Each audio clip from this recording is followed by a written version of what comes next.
ឆ្នាំមុនជាប់ស្នេហ៍ព្រែកោនារីចៃដន្យជួបគ្នា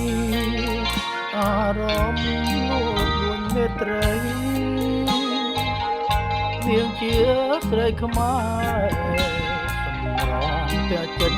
កងវ័យចង់ដឹងឈ្មោះថ្លៃប្រស្រីប្រាប់ចង់រិយាពេញចិត្តស្រីល្អសុភាពទន់ភ្លន់នេត្រាត្រទន់កយកូនទើខាំងស្មារតីពេលនាងញញឹមស្រងំចង់ចាប់បំបីចរិយាពីស្រីបងបានស្នេហ៍ស្រីហើយ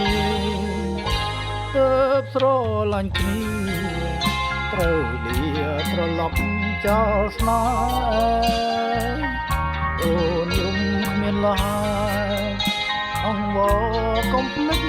ជីវ៉ាបងជួន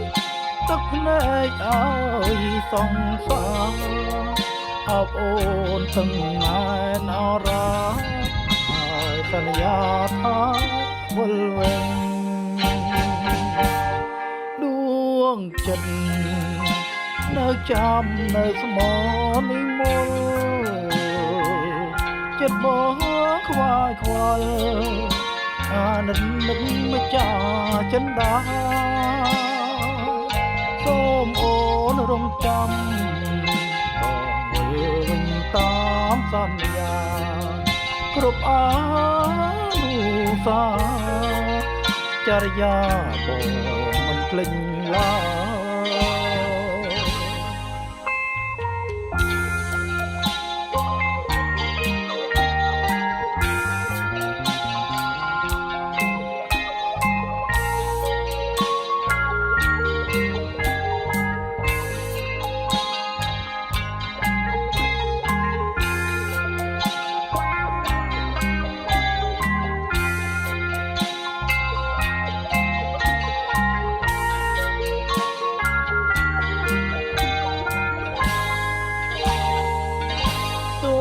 ស្រឡាញ់គ្នា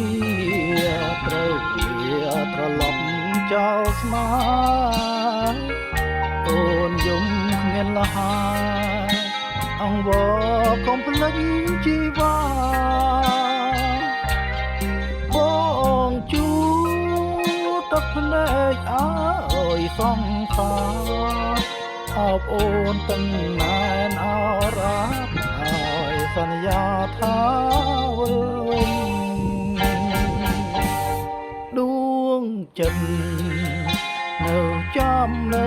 ស្មោនេះមុលចិត្តបងខ្វាយខ្វល់អានិតនឹកម្ចាស់ចិនដាសូមអូនរងចាំវិញតាមសន្យាគ្រប់អានុសាចរិយាបងមិនភ្លេច